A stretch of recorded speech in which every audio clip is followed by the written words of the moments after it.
இப்போ மிக்சியில் இட்லிக்கும் தோசைக்கும் எந்த ரேஷியோவில் அரைக்கணுன்றதை நான் சொல்கிறேன்.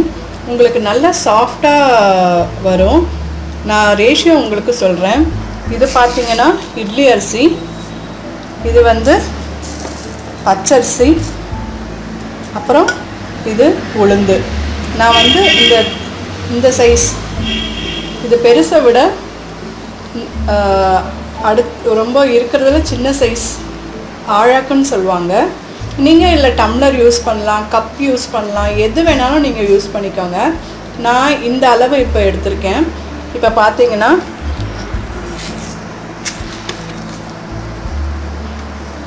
பாருங்கள், இது இட்லி ரைஸ். இட்லி ரைஸ் இதில் 2 போடுறேன்.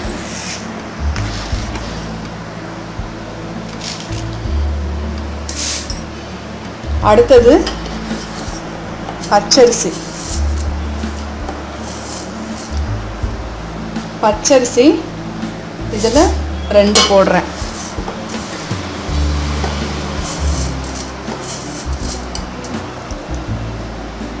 கரெக்டாக இந்த லெவல் அளந்து போடுறேன். அதுக்கப்புறம் உளுந்து எல்லாமே ஒன்றா ஊற போட்டுக்கலாம். நீங்கள் கிரைண்டர்னால் தான் கொஞ்சம் தனித்தனியாக அரைக்கணும். இதுக்கு நீங்கள் ஒன்றா ஊற போட்டுக்கலாம். இது 2, 1,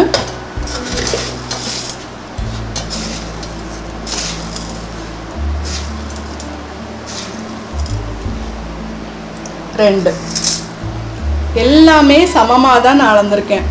எதுவுமே கூட குறைச்சல் எதுவுமே கிடையாது. இட்லி ரைஸ் 2, பச்சரிசி 2, உளுந்து 2. ஏன் உளுந்து இப்போது நான் 2 போட்டிருக்கேன் அப்படின்னு உங்களுக்கு நான் சொல்கிறேன். மிக்சியில் வந்து உளுந்து வந்து ரொம்ப அதிகமாக உங்களுக்கு அரைப்படாது.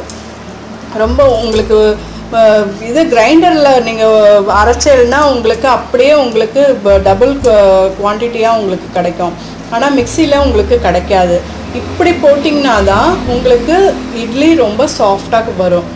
இப்போது இதை வந்து என்ன பண்ணணுன்னா 4 ஹவர்ஸ்க்கு மேலே நீங்கள் ஊற போடணும்.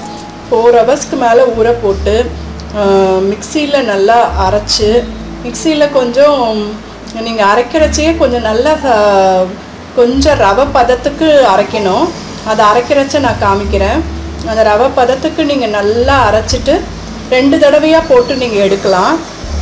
அதாவது இந்த மாதிரி மாவு உளுந்து அரைக்கிறதுக்கெலாம் ஒரு பெரிய ஜார் கொடுத்துருப்பாங்கல்ல, அந்த ஜாரில் நீங்கள் போட்டு அரைச்சிட்டுருணும். இது 2 தடவையாக போட்டு நீங்கள் அரைச்சி எடுக்கணும். கொஞ்சம் ரவை பதத்துக்கு நீங்கள் போட்டு அரைச்சி எடுத்தேன்னா உங்களுக்கு நல்லா சாஃப்டாக இட்லியும் நீங்கள் பண்ணலாம், அதே சமயத்தில் தோசையும் பண்ணலாம். இது ஊற போடுறச்ச கொஞ்சமாக வெந்தயம் சேர்த்து ஊற போடணும். ஒரு தடவை இதை அலம்பிட்டு இதை ஊற போடலாம். இது நான் அட்லீஸ்ட் மினிமம் 4 ஹவர்ஸ் நீங்கள் ஊற போடணும். அது மேண்டேட்ரி. இது பாருங்கள், நல்லா ஒரு 4 ஹவர்ஸ்க்கு மேலே ஊற வச்சது. நீங்கள் மினிமம் 4 ஹவர்ஸ் போதும். இப்போ நல்லா இது ஊறிட்டு இதை வந்து நம்ம மிக்சி ஜார், இந்த மாதிரி பெரிய ஜார் இருக்கு இல்லையா, இந்த பெரிய ஜாரில் 2 தடவையாக போட்டு அரைச்சி எடுத்துப்போம்.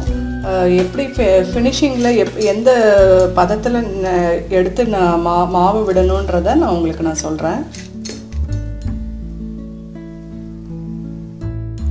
இப்போ பாருங்கள், மிக்சியில் இது அரைச்சிருக்கேன். உங்களுக்கு இது தெரியுதான்னு தெரியல. நல்லா இங்கே பாருங்கள், கொஞ்சம் ரவை பதத்துக்கு இருக்கும். ரவை பதத்துக்கு இருக்கும். இந்த ஸ்டேஜில் நீங்கள் எடுத்துடணும்.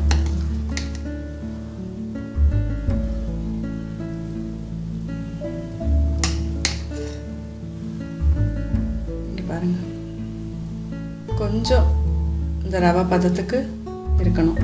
இந்த ஸ்டேஜில் நீங்கள் எடுத்தீங்கன்னா உங்களுக்கு நல்லா இட்லி வரும். இது உளுந்து அதிகமாக போட்டதுனால உங்களுக்கு உளுந்து அதிகமாக காட்டுன்றதுலாம் இல்லை. ஜாரில் அரைக்க போது பார்த்தீங்கன்னா மிக்சியில் உங்களுக்கு உளுந்து வந்து 2 மடங்காக உங்களுக்கு வராது, கிரைண்டர்னால் வரும். இப்போ இந்த ஸ்டேஜில் நீங்கள் எடுத்து விட்டிங்கன்னா நல்லா 8 மணி நேரம் புளிக்க வச்சேன்னா உங்களுக்கு நல்லா இட்லியும் வரும். அதே சமயத்தில் கொஞ்சம் நீர்க்க தண்ணி விட்டு தோசையும் நீங்கள் வார்த்து எடுத்துட்டுலாம். அதாவது கிரைண்டரில் அரைக்க முடியாது அப்படின்னு நிறைய பேர் ஒர்க்கிங் உமன்ஸ்லாம் இருப்பாங்க. அதனால் அவங்களுக்கு இது ரொம்ப ஈஸியாக இருக்கும். நான் சொன்ன ரேஷியோவில் போட்டு நீங்கள் அரைச்சி பாருங்கள். உங்களுக்கு ரொம்ப ஈஸியாகவும் இருக்கும், நல்ல சாஃப்டாகவும் இருக்கும் உங்களுக்கு இட்லி. உங்களுக்கு காலையில் அந்த புளிச்சு வந்ததுக்கப்புறம் இட்லி வாத்து உங்களுக்கு காமிக்கிறேன். நீங்கள் பாருங்கள், மாவு எவ்வளோ நல்லா பொங்கி வந்திருக்கு பாருங்கள். மிக்சியில் அரைச்சது மாதிரியே தெரியல பாருங்கள். இப்போ இதை நல்லா கலக்கி விட்டுட்டு கொஞ்சம் நல்லா கலக்கணும். கலக்கிட்டு இப்போ இட்லி வாத்து உங்களுக்கு நான் காமிக்கிறேன். பாருங்கள், இந்த மாவில் இந்த கன்சிஸ்டன்சியில் தான் இருக்குது பாருங்கள். இதுக்கு மேலே தண்ணி விடாதீங்க. இட்லிக்கு இவ்வளோ கெட்டியாக தான் இருக்கணும்.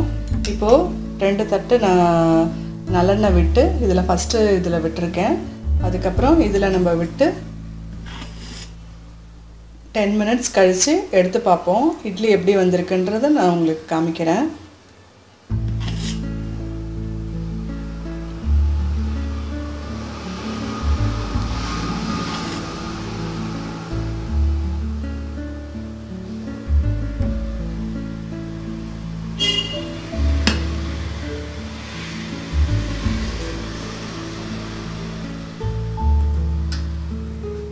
எப்பவுமே இட்லி வைக்கிறச்ச இங்கே பாருங்கள், ஏற்கனவே விட்ட அந்த இட்லிக்கு நேராக இந்த இட்லி குழியில் விட்டுருக்கோம் இல்லையா, அதுக்கு நேராக இந்த 3 துவாரமும் வரணும். அந்த மாதிரி வச்சாதான் ஸ்டீம் வந்து கரெக்டாக எல்லா தட்டுக்கும் அது போகிறதுக்கு அதுக்கு வழி இருக்கும். இப்போது 2 தட்டு போகிறோம், அதனால் 2 தட்டு இப்போ நான் விட்டுருக்கேன். இது என்னென்னா, நீங்கள் ஒன்று கவனிக்க வேண்டியது, ஏற்கனவே இப்படி வச்சு ஒரு 1.25 டம்ளர் நான் தண்ணி விட்டுருக்கேன் இந்த இட்லி பாத்திரத்துக்குள்ளார. இது வந்து கொஞ்சம் ஸ்டீம் வரா மாதிரி நீங்கள் பார்த்துக்கோங்க ஃபஸ்ட்டே. அப்படி வச்சிங்கன்னா கொஞ்சம் ஒட்டாமல் வரும் உங்களுக்கு. இப்போ ஃப்ளேம் அதிகப்படுத்திக்கோங்க. அதிகப்படுத்திட்டு தட்டு போட்டு நம்ம மூடிடலாம். 10 மினிட்ஸ் கழித்து உங்களுக்கு நான் காமிக்கிறேன். இங்கே பாருங்கள், 10 நிமிஷம் ஆயிடுத்து. எவ்வளோ நல்லா எழும்பி வந்திருக்கு பாருங்கள் இட்லி.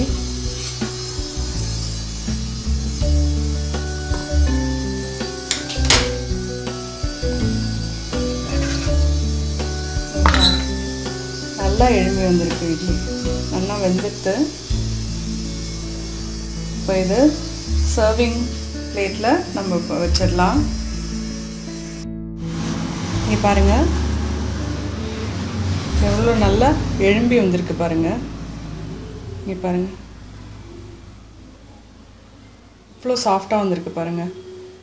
மிக்சியில் அரைச்ச மாதிரியே இல்லை, நல்ல சாஃப்டாக இருக்குது. நீங்களும் இதே மாதிரி ட்ரை பண்ணி பாருங்கள்.